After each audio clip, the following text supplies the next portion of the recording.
right.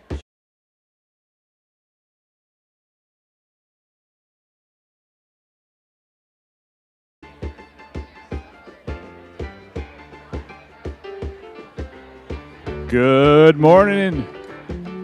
How's everyone doing?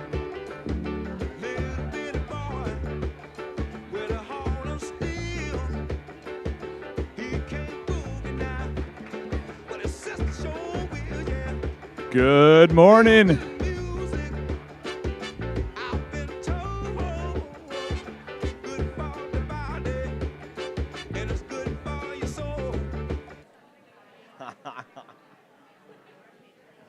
All right, everyone, we are going to kick off day 2. I hope everyone had a great night last night. Seemed like people got a little mysterious down State Street. Should we do the clap? Yeah, do the clap. You're good at the clap. Dude, I'm good at the You're clap. really good. All right, clap once if you can hear me. Now this is so fun. Clap twice if you can hear me. Clap 13 times. All right. All right. Well, welcome to day 2. We are pumped for today's activities. Great lineup of speakers. We're going to keep our remarks pretty short here. Just want to give another shout out to Wrestling with Talent for sponsoring our breakfast and Bloody Mary bar. Let's give them a round of applause. Thank you, Maggie. Thank you, Coleman. They have some really awesome Yetis in the back there by the bar.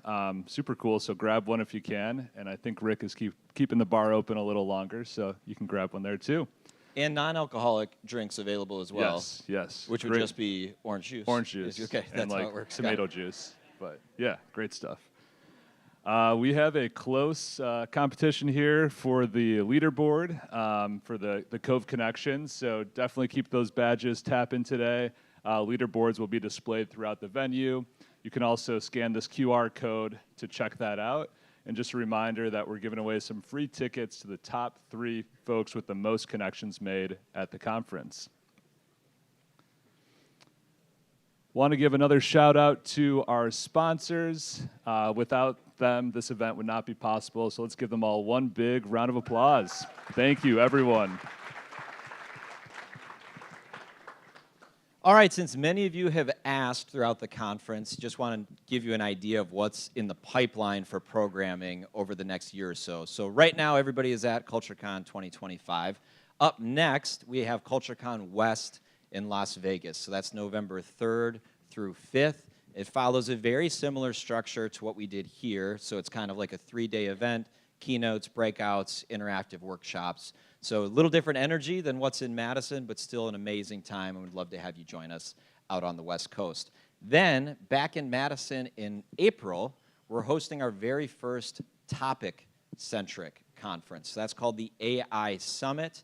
It's going to be bringing together thought leaders from all over the world who are going to give presentations that are not only talking about how we can leverage these powerful tools for productivity and connection and engagement, but also the other side of the house, which is really exploring the anthropological lens of how these tools are going to influence how we think, feel, and behave in the years to come. So really excited for this event and would invite you to learn more on our website. So for CultureCon 2026, next year, back at the Concourse Hotel, August 4th through 6th, we're running a flash sale for everyone here today. So this is a 70% off coupon code. If you don't want to scan it now, it's also available in your print program, and we'll leave that running for a few days after the conference concludes.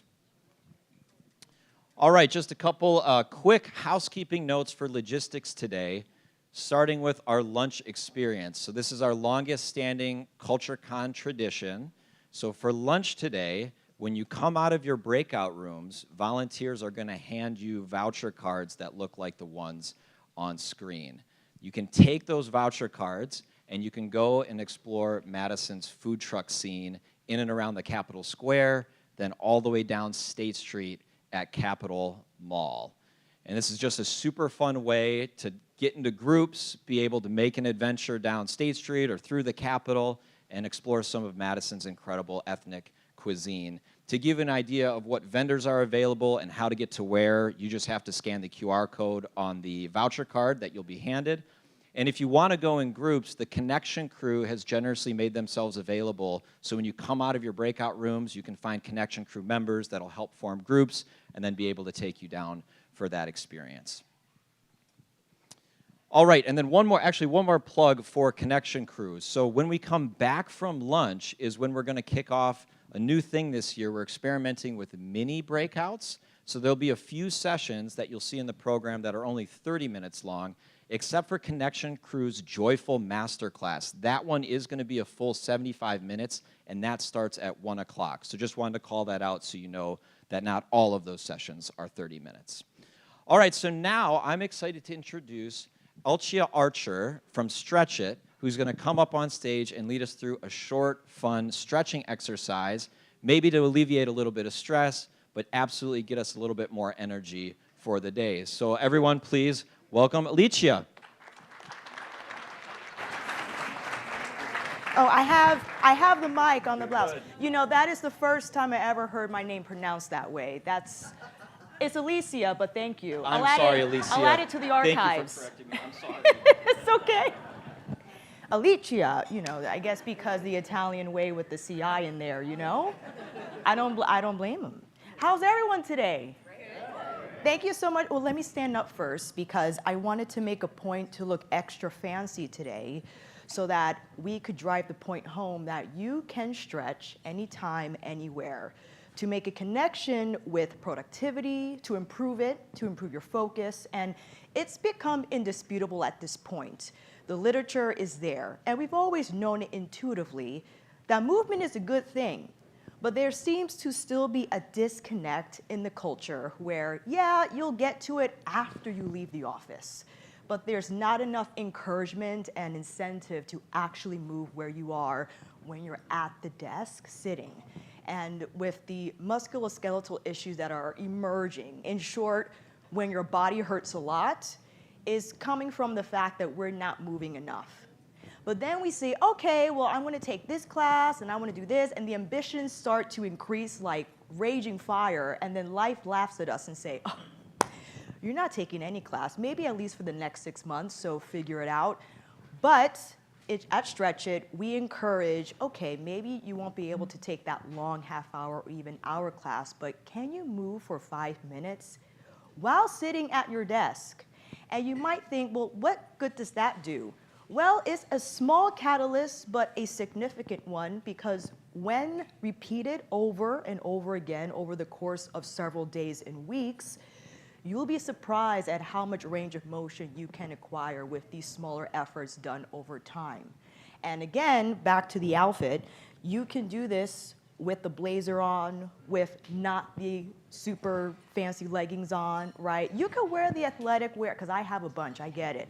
It's fun to wear. But sometimes you have to move where you are. So today's demonstration, I would like to show you a few of my favorite go-to movements that you can do at your desk, seated. And for those watching at home, you could definitely join in on the fun, because whether you work at the office or you find yourself working at home or any type of environment where you are seated, you can make these movements happen. So that sound like a plan? Excellent. So I'm gonna get in the chair. Again, fancy outfit will not hinder us from moving and grooving. Oh, thank you, friend. So hands on the thighs, let's take the shoulder circles up and around. And it doesn't have to be huge, but what this does is invite a small or slower breath, because sometimes when we're trying to find ourselves in the fight or flight response and getting out of that, it requires us to breathe a little slower, and stretching is a vehicle for us to take that slower breath. So let's inhale on the up, exhale on the down. And if you find, like, you know, you got that email and it's getting you kind of crazy, so this is where the shoulder roll comes in. You're like, all right, before I respond, it'll just start as a draft first. Let me do this. Okay. Let's take 2 more. 1 more. Excellent. Now just round forward and purposefully create a tortoiseshell shape with your spine. And now just nudge side to side. And I have my hands over the knees here just to add for the maneuvering, so you can get that nice stretch when you shift right and left. Cool. Let's sit up tall, interlace both fingers, and push the palms forward. And let's steer the car. Wrists take a beating because they're not left to do much except typing and holding devices all day. But if you can get a little more range of motion there, it'll be quite helpful, especially if you undergo any wrist issues. Let's release one hand. It could be right or left. Push the palm forward and pull the fingers in. So if you could take a wrist break, I know it could be a little intense. You're like, what's happening? If you could take a little wrist break throughout the day, maybe set that timer and name it wrist stretch for every half hour or so, it'll be tremendously helpful. Let's switch sides. Excellent. And again, use the stretch as the opportunity to slow down that breath. Wonderful. Let's release. Bring hand overhead and just gently pull the ear down to the shoulder, the stiff neck, and all that is attributed to the fact that, yes, the neck will appreciate a little more movement too. Make sure you don't pull so much that it's painful, but just enough where you feel it on the opposite side. Take it to the other side. Good. And hold it for as long, if you're doing this on your own, hold it for as long as you feel good enough to release. Excellent. And now we take a twist to one side. Twist is a go-to position because despite how, it's like, hey neighbor, despite how much we are in pursuit of the perfect posture, the reality is that we should pursue a moving posture. Let's switch sides because our spine doesn't like to be still, whether it's upright or rounded forward. This is the go-to because if you don't have a lot of space, you just twist. Super. Let's release. And now just tilt your shoulders side to side. So getting into more of a little bit of a side bend situation here. And this is where a lot of stiffness occurs because we rarely get to move. And if your pelvis wants to join in on the fun, you could let it. It's like, okay, come on. It wants to be a little festive too. Listen, we get a lot of, I want to have, more open hips. Well, you got to move it or else they'll forget that they move at all. Okay.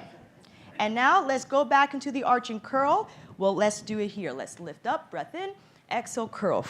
It's a little bigger than how we started. Lift up and curl. 2 more.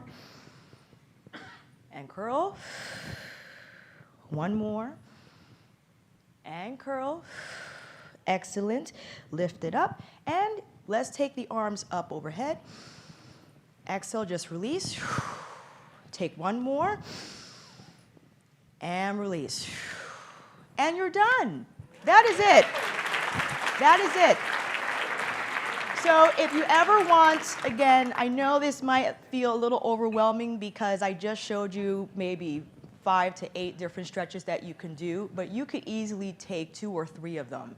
Shoulder roll, neck, wrist, there, you have your flow. You repeat those movements maybe 2 or 3 times every hour or every half hour just to give your body a break. And this will also maybe make you more inclined to go outside, take a walk. And then, of course, if you ever wanted to do more fitness, then that's later down the line. But we have to start where we are.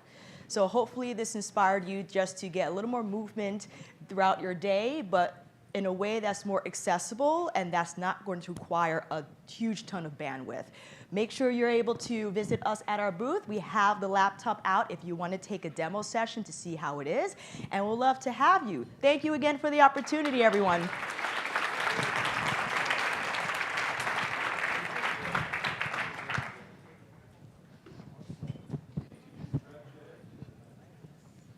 Just one more quick announcement before we kick things off here. Our partners at PFN are hosting today a pretty cool activity from 11 to 3 p.m. at the studio.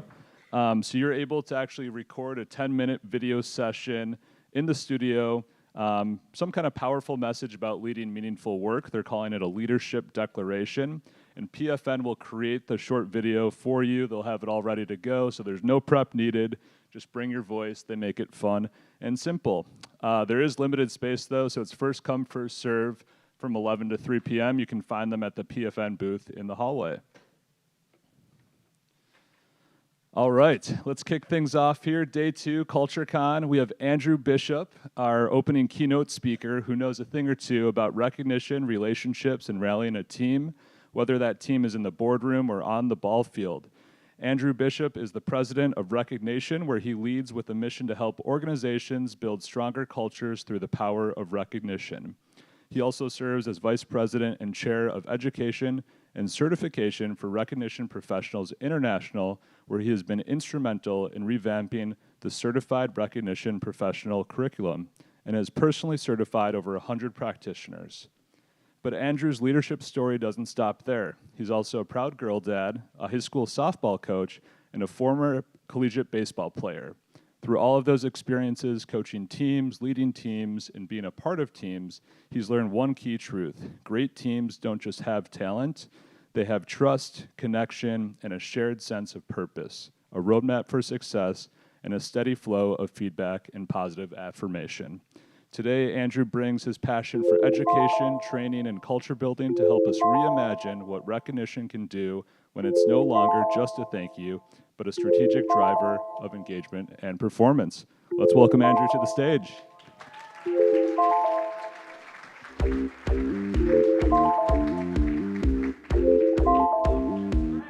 Move it, let's move it.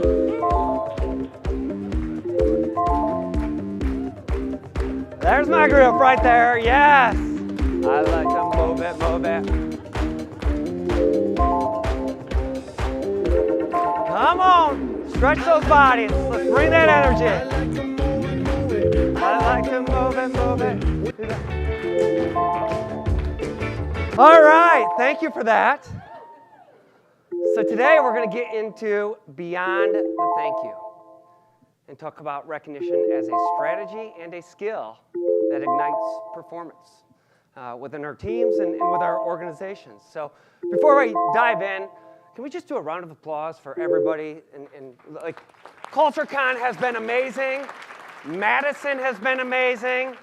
I don't know if you participated in the scavenger hunt yesterday, but that was a lot of fun.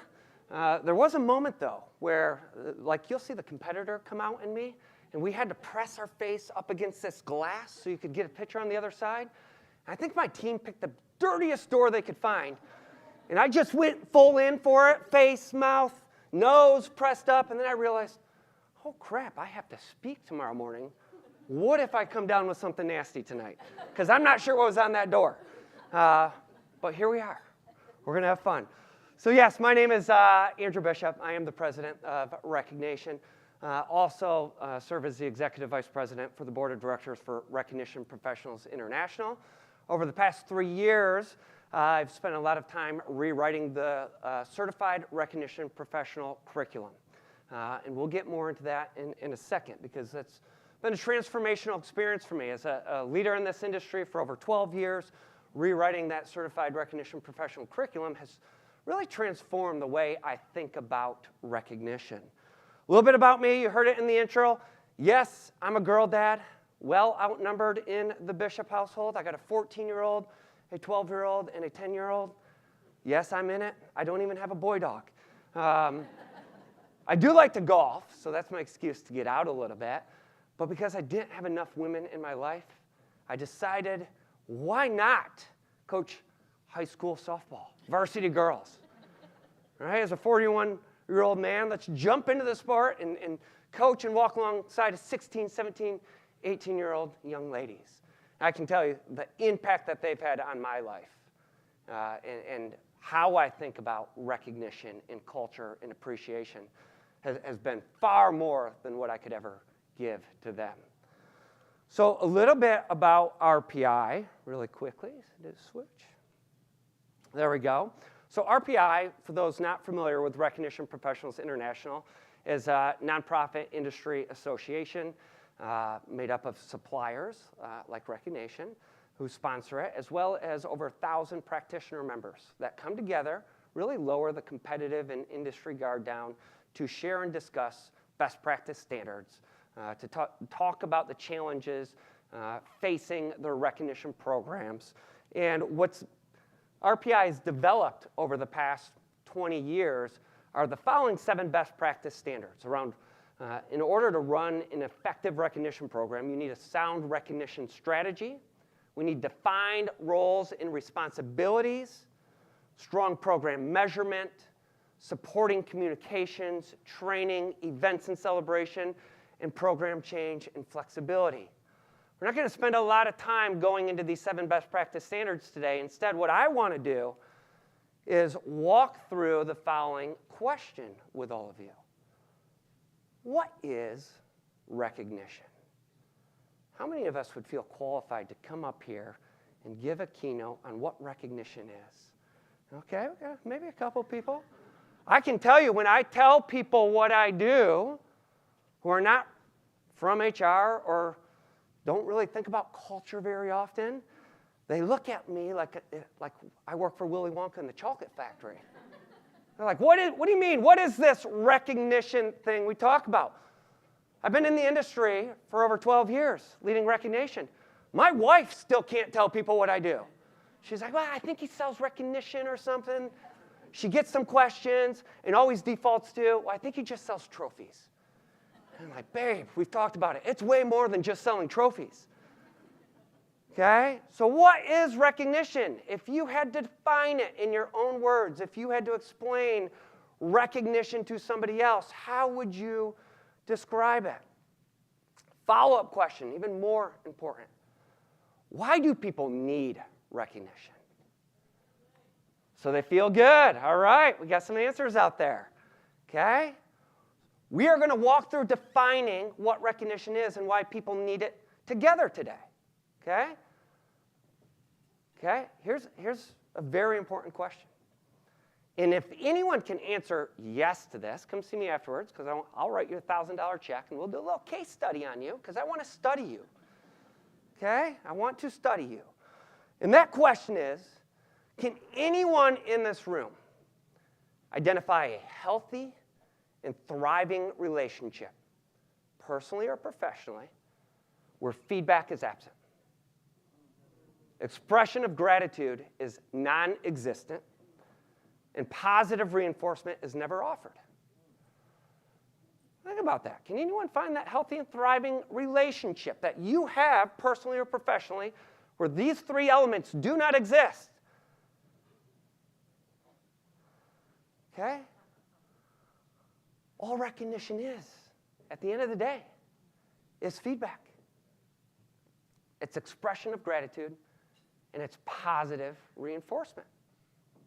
It doesn't need to be this elevated event and celebration, right? It's simply feedback.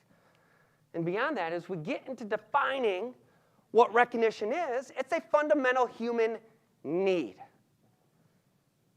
As we've just discussed together, it's essential to every healthy and thriving relationship that exists in the world today. It's not just a nice to have. It's critical to healthy and thriving relationships. Next, I want to get into a couple of supporting psychological frameworks. This one is probably the most familiar. So if by show of hands, how many people in this room are familiar with Maslow's hierarchy of needs? All right. I don't have to spend a lot of time on this model, right? We're all motivated through the pursuit of unfulfilled needs. Now, where recognition really comes into play is really in the understanding and acknowledgement that, our organizations, our individual teams within the organizations, and the individuals within those teams all ebb and flow up and down at different points in their career or over the course of the year based on the things that are happening around them with Maslow's hierarchy of needs, right? We can grow and climb in that ladder, and we can regress really quickly and be worried about psychological safety based on something gone wrong, right? So what recognition does do with Maslow's hierarchy of needs when administered effectively is it actually supports Maslow's hierarchy of needs in a variety of different ways. Number one, when you are giving recognition, it does foster connection and belonging. It communicates that you're valued here, and it addresses psychological safety. And so it helps individuals climb out of safety. Recognition also fosters love and belonging and connection in community. I often say, I have yet to this day seen 2 individuals get in a fist fight when one person gives the other person recognition. It doesn't build up walls. It doesn't create silos. It has a way of breaking down walls and bringing people together. Right? Recognition also has a way of boosting someone's esteem. Rarely have I seen someone receive recognition, put their head down and their shoulders slouch and look out of the corner of their eyes and feeling deflated. Right? So it does build our self-esteem when you're receiving recognition and praise and expression of gratitude.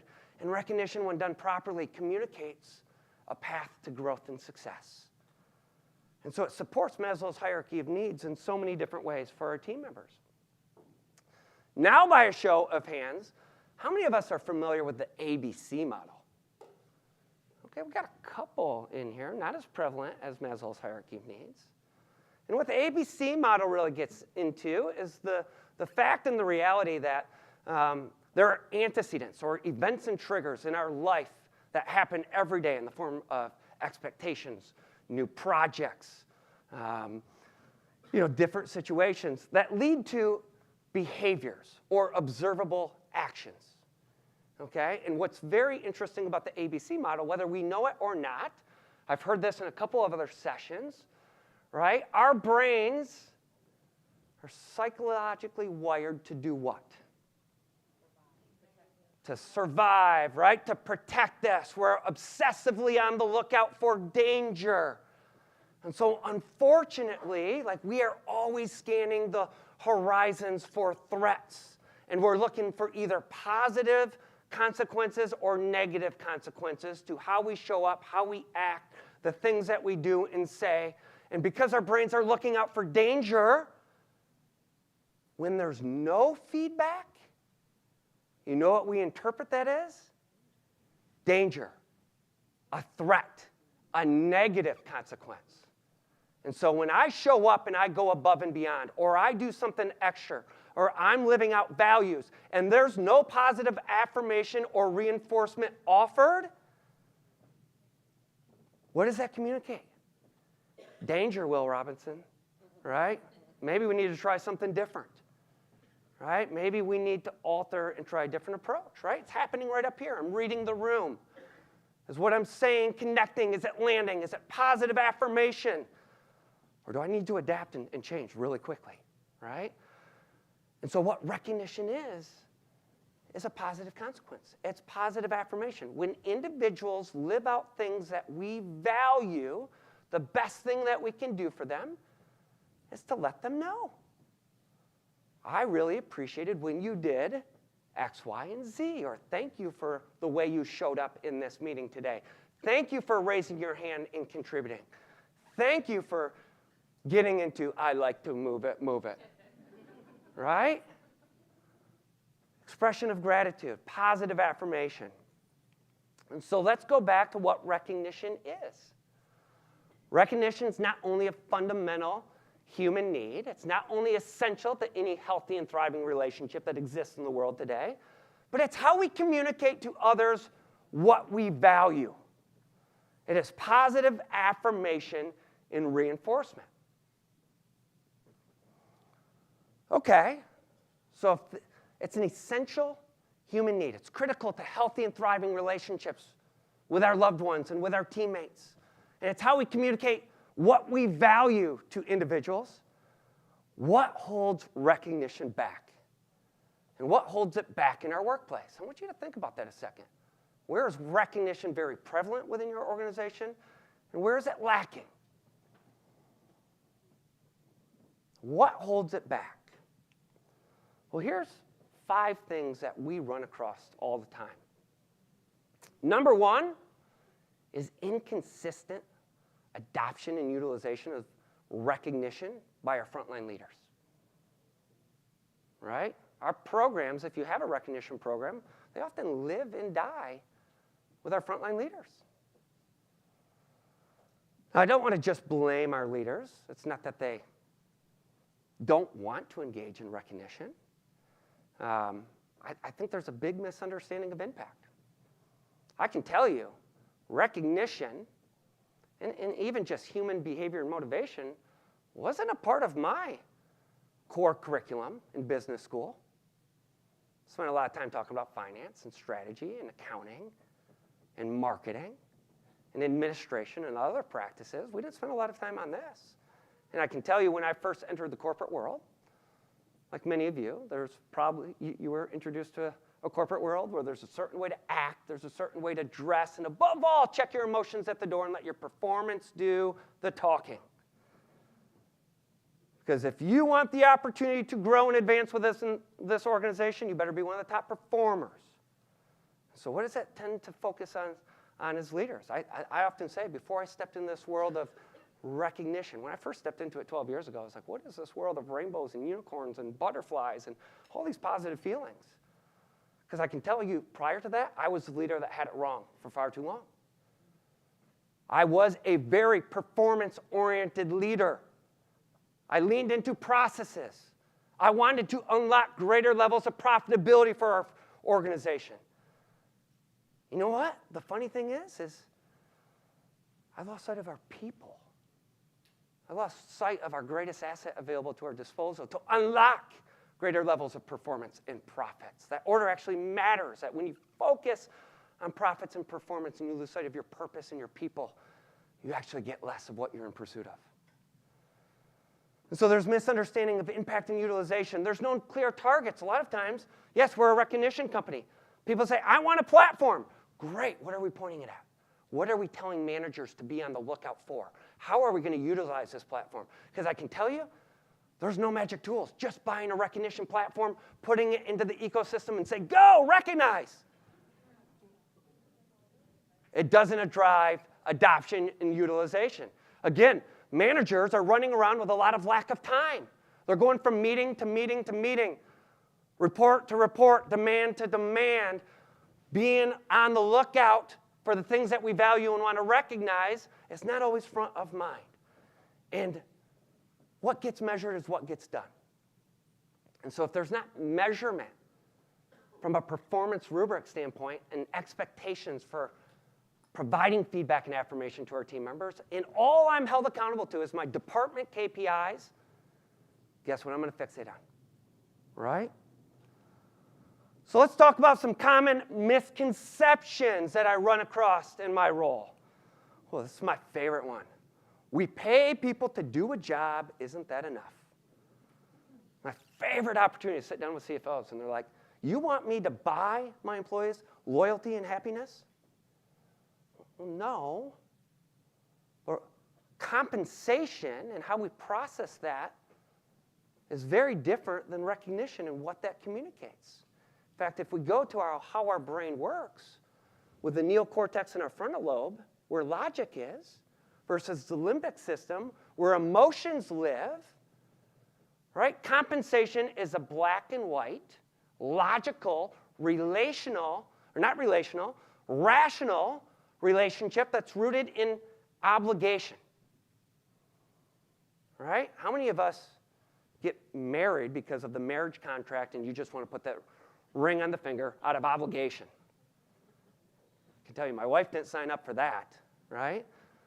No, we want relationships rooted in inspiration, in emotional connection, in commitment. And so if all I do is focus on compensation, right? Well then, can I really be mad when my team member quits for 25 cents more an hour to go right next door and do a similar job? No, because if all we've done is establish a black and white relationship that's rooted in logic, well, that's rational. That's more logical. Same amount of effort, greater return. Why wouldn't I jump ship? Another misconception we run across is that recognition should be organic. It's just going to naturally occur. Our leaders are good at it. They'll know what to do. Right? I like this one. Recognition should come from leadership. It's a top-down driven activity. As we talked about yesterday, it takes everybody to build culture. Right? And actually, there's no better way to transform your employee experience in your employee journey than to provide affirmation and feedback to your supervisor on the things that they do that you value and would like to see replicated again and again and again. It's a two-way street. I value receiving recognition from my team members just as much as they value receiving it from me. Hopefully nobody believes this one. We've already addressed that. Recognition's a nice to have, not a need to have. I know this next one's going to sound funny from a guy that runs a recognition company and benefits from all of you buying trophies and awards and putting big budgets behind it. Be the first one to tell you that recognition does not need to be accompanied with a big budget, a big reward, or a celebration. Because if that's our mindset, it holds the power of recognition back. And it ties it to the big events and celebrations and limits the frequency of which we're providing feedback and affirmation. Another one, this is a hard one for me. As a competitor, as a former baseball player, former baseball coach and softball coach, I can tell you coaching 15, 16, 17, 18-year-old girls, they put this square in my face all the time. Recognition's not reserved for the big wins, the milestones, and the accomplishments. If all I did was show up and offer praise and affirmation when we won softball games and when they performed, what kind of team would I have? And would these girls be willing to show up and run through walls for me on a daily basis? No, recognition's not tied to outcomes. It's not tied to big accomplishments and milestones. Recognition lives in the small moments and the positive affirmation of the little actions, the behaviors, the decisions, even the learnings and losses that lead to successful outcomes. So how do we combat these challenges? How do we use recognition in a more strategic way and develop these skills within our organization so that we can have a culture where gratitude and appreciation and recognition is abundant? Let's first talk about recognition as a strategy. So one of my favorite things that came out of the RPI curriculum that we wrote is this hourglass model. I want you to take a look at this a second. Because the way this works here is at the very top, right? All of our organizations, maybe not all, but the majority of us have vision, mission, and values that we focus on from an organization standpoint. We even talked about being very intentional about how we want to design our culture, incorporating feedback loops and how we reinforce that culture on a regular basis, right? So we have our vision, we have our mission, we have our values, and then we have our organizational strategy. What are our 5-year kind of goals? What are those 3-year BHAGs and targets? We break that down into annual objectives, to critical themes, to quarterly priorities, things that we need to be in pursuit of. And right below those objectives are the desired behaviors, actions, and results that ladder up to that. Well, where recognition really comes into play from a strategic standpoint, if we want to drive measurable business performance, is our recognition programs, okay, and practices should ladder up to a recognition strategy that is pointed at and aimed at those same desired actions, values, and behaviors that we're looking to reinforce. There needs to be strong organizational linkage between where we're going and what we value as an organization to what we are communicating that we value, recognize, and praise on a regular basis. And when you successfully create that linkage, okay, recognition is not only a fundamental human need, it's not only how we communicate what we value, but it becomes a strategic lever to elevated performance and culture. It helps you bring it to life. It gets recognition off the sideline in the discretionary HR budget world where you just kind of set it and forget it, and actually starts to be a vehicle that we can use to get our C-suite and our leadership team fired up about, because if we can increase the probability of success by aligning our people, unifying them, unlocking their potential, and affirming them as they're working towards our organizational objectives and goals, if we can increase the probability of success by investing in recognition programs and giving managers the tools and the skills to bring this to life, that's something we can get excited about. It's not just this nice-to-have HR feel-good program where we send birthday cards and recognize anniversaries. Next, let's talk about recognition as a skill. sure many of you have seen these alarming Gallup statistics.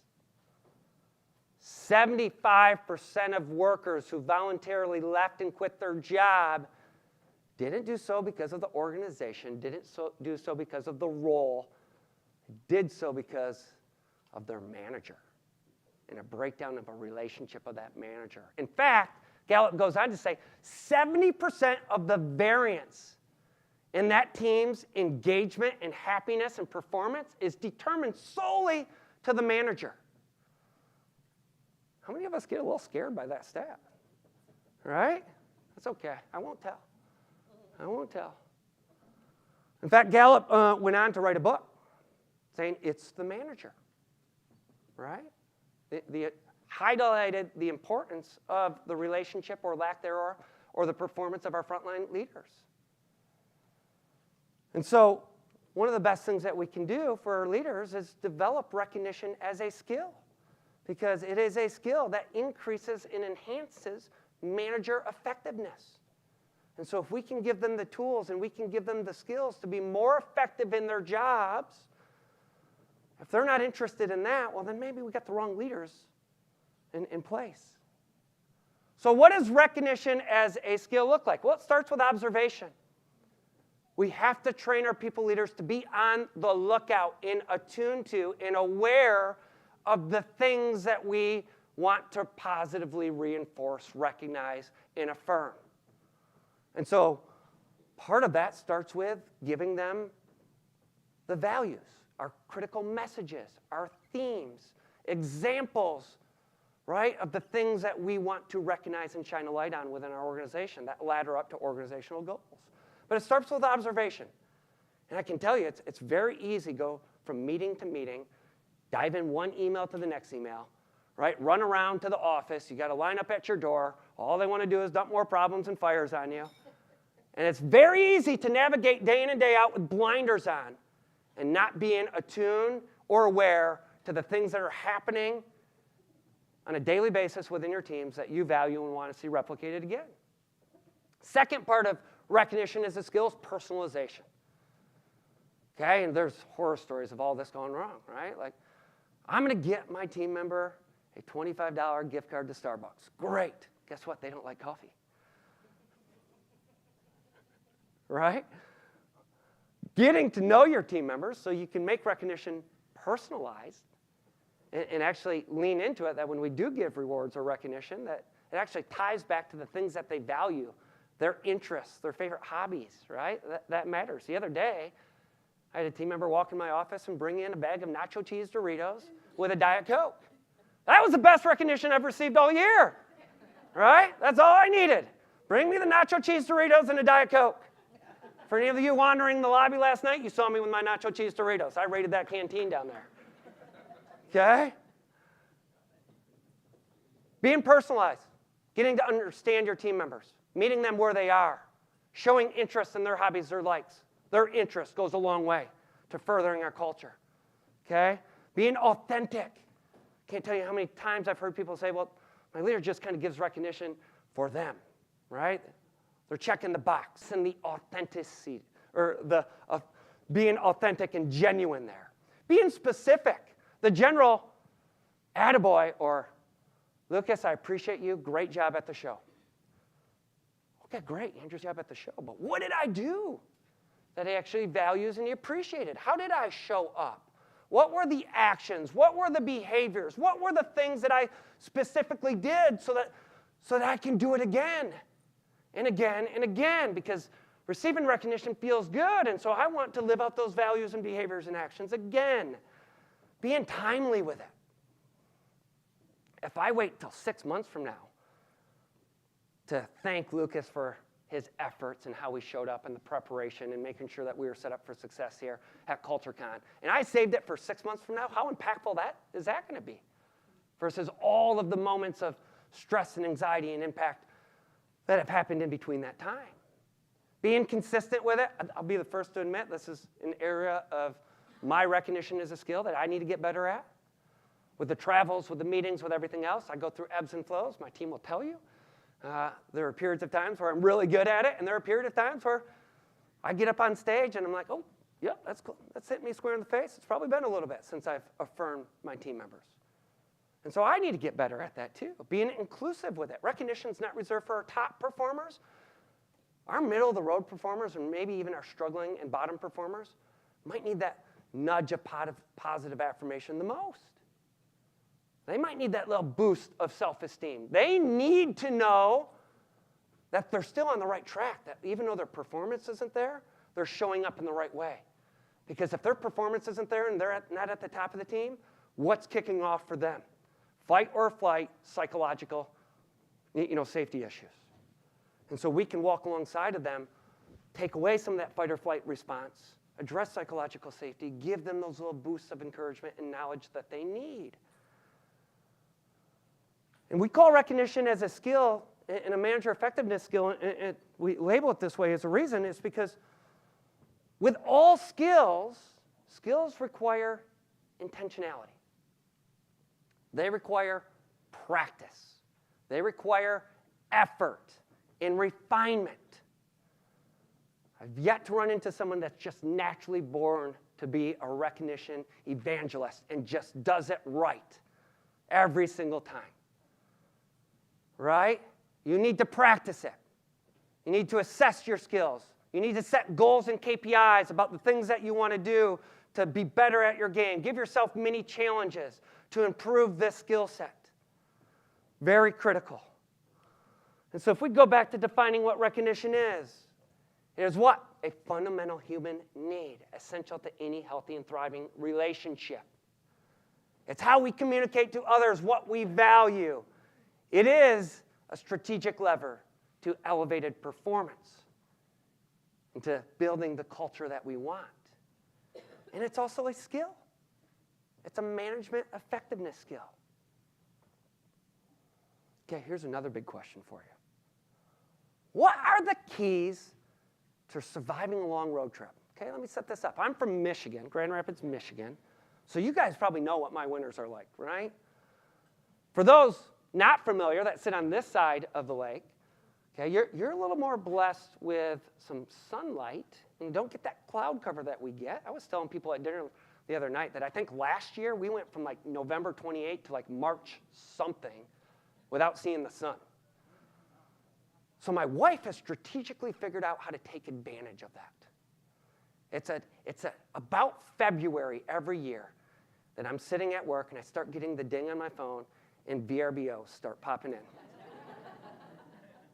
She's planting that seed that spring break is around the corner, and I know you want that sun, Andrew, so we're going to do some crazy things. We're going to load 4 girls up into the minivan, and we're going to drive 20 hours south until we find the beach, and we're going to sit through the traffic jam with Wisconsin, with Ohio, with Indiana, and with all of Michigan trying to do the same thing. We need warmth and we need sunshine.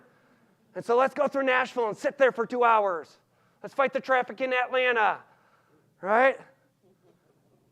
So what are the keys to surviving a long road trip? Anyone have one? Oh, nailed it. Right? First one, snacks. Right? And a couple other things. And so actually under your seats, I have some Albanese gummy bears because that's one of my family's favorite snacks. So everyone can reach under a seat and you get a little snack on this road trip, okay? You get one, you get one, you get one. Yes!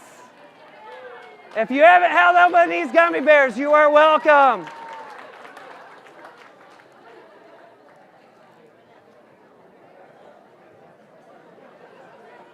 Yes! There we go. All right, so other than snacks, what are the keys to surviving a long road trip? You need a car? Okay. All right, let's take a look at that. Number one is you need a purpose for it. I don't know anyone in their right mind who's signing up for a 20-hour road trip in a minivan with 4 girls because it's a fun thing to do. It's not fun, I'll tell you. Right? My wife says, like, I get into this zone. I'll listen to a book with one AirPod in, and she's like, you just go comatose. Like, you're focused on the road. You don't even know what's going on in the van. Yeah, we got our roles and responsibilities here. Right? Having a purpose for that, like, that's why she sends it to me in February every year. If she started planting that seed in, October or November, it's easier to say no. But after a long winter and all the cold, she knows that she's going to wear me down and I'm going to eventually say yes. Then having a plan. Are we doing this in one full swoop? Hey, should we get the kids out early, like on a Wednesday, and try to drive through the night and beat all the traffic? Well, guess what? Everybody else is doing that too. So are we going to do it in 2 days? Are we going to stop somewhere along the way? Where are we going to stop? Like, what is the plan? Number 2 is you want to bring the right people. Again, I don't know anyone that's signing up for a 20-hour road trip with complete strangers. Let's play road trip roulette. See who you get on your team. Right? We want to gamify the trip. How many of us sit there and be like, 1 minute down, 19 hours, 59 minutes to go? We don't focus on the pain, right? We want to gamify it. Play the license plate game, celebrate different things. We enjoy snacks, right? Bring all the favorite movies, the favorite music. My wife checks out into the books, right? We try to gamify the experience. And how many of us, regardless if we had all the snacks, had the right purpose, had the right plan, brought the right people, and we gamified it, would go on that road trip with me without a GPS? I don't think anyone's signing up for. Oh, you would? Oh, paper maps, okay. Or would go without a paper map, right? Would go without a navigation system. Well, why? Because here's what a GPS does for you. It helps you align on the end destination. It provides suggestions on what the best route to take is. It focuses on the very next step in action that you need. It doesn't tell you what you need to do 18 hours from now. It says in 1.2 miles you need to turn right. And when you do it, it gives you like that little positive affirmation and ding and be like, here we go. Now you get to do this in 252 miles. We're going to veer left. Good luck. But most importantly, it jumps in an instant and says recalculation. Course correction. It doesn't wait until I'm 2 hours in the wrong direction before it says, oh, hey, sorry, forgot to tell you. You're headed north. You're going in the wrong direction. Isn't this really not too different than the employment journey and what our team members need to survive? Don't our team members need alignment on the end destination? Right? They want to know, like if I go back a slide here to the employment journey, right? Our team members sign up because they want to be aligned with our purpose. They want to know that leadership has a plan and the right strategy, right? They want to make sure that we're onboarding the right people onto our bus, right? That we can be connected with, that we can enjoy this journey with. We want to gamify the experience and make the employment journey fun. We want to use a GPS, right? And know who our GPSs are? It's our frontline leaders. Isn't this what we need our frontline leaders to be? To be the human GPS for our team members? For our leaders to walk alongside of their team members, to align on the end destination, provide suggestions on what the best path forward is for them, what route to take, to help focus our team members, focus like what they're fixated on to that next action, that next step, the next best decision they can make, to provide affirmation and security along the way, aka recognition, and to be willing to jump in an instant and say, time out, course correction, recalculation.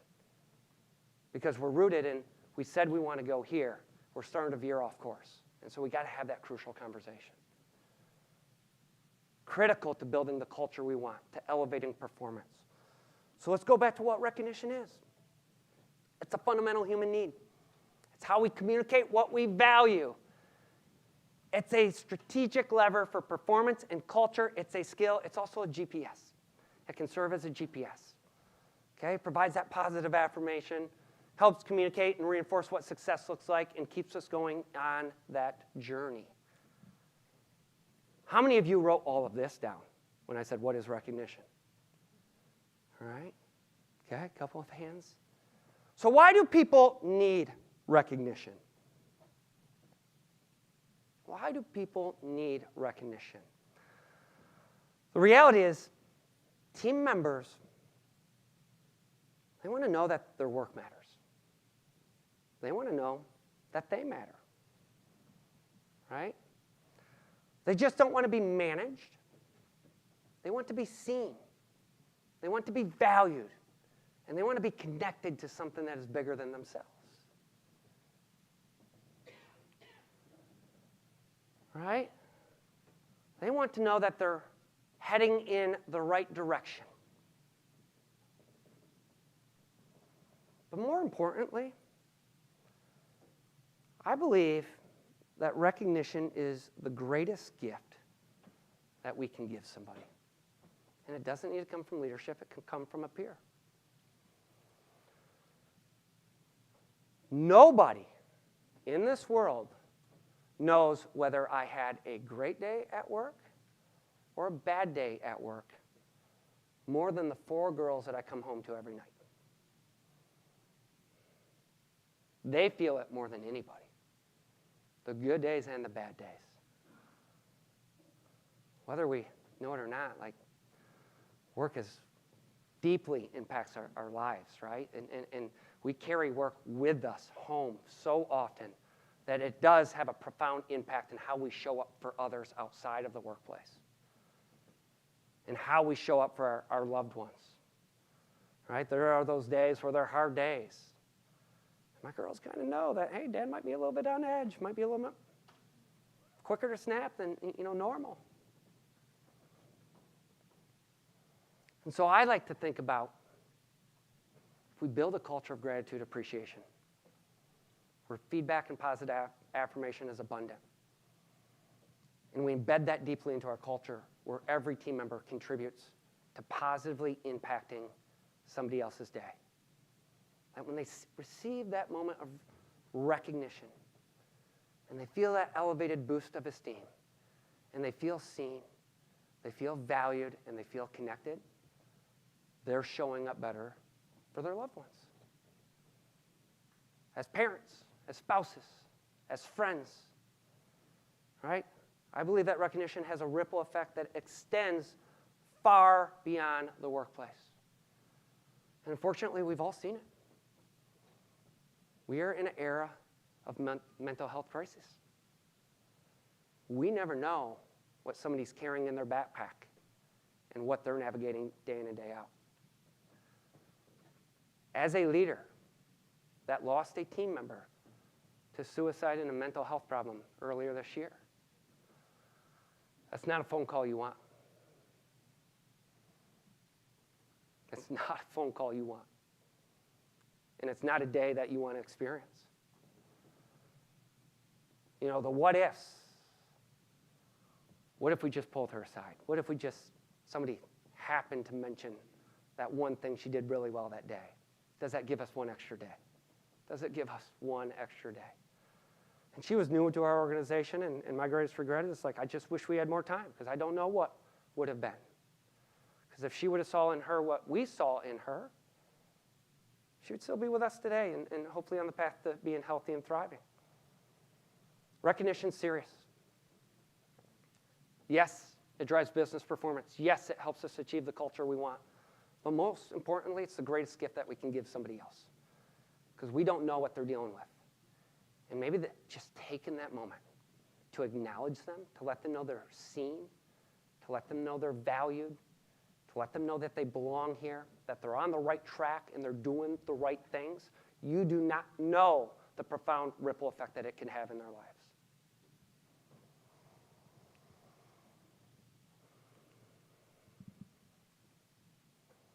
Trying to advance the next slide here. My name's Andrew Bishop. I was the leader that had it wrong for far too long. I'm grateful to be a girl dad. To feel those emotions and lead with authenticity and vulnerability. I'm grateful to coach high school girls that challenge me in how I show up every single day. I'm grateful to have stepped into this world of rewards and recognition because of the profound impact that it has. And so if you would like to learn more about RPI, or the CRP curriculum. You can scan that QR code and it'll take that there. If you are interested in connecting, you want to learn more, talk more about this topic, you can send me an email or come see my team at our booth out there.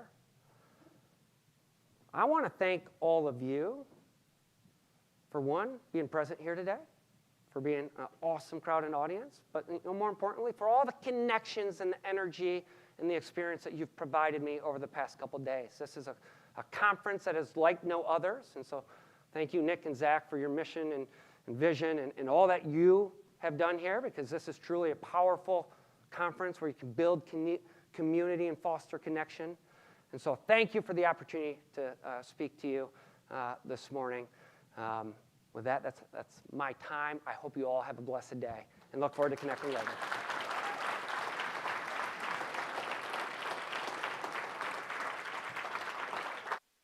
All right, keep it going for Andrew in recognition. That's great, man. That was awesome. All right, if you have questions, I know we're a little over time, so we're going to save the Q&A for if you want to visit the recognition booth. Andrew will be there with the team. Awesome presentation. We have a quick break right now, and then we'll get into our first breakout session. So again, same rooms as yesterday, one here, two to my left over there. So enjoy the break, and we'll see you in the next breakout.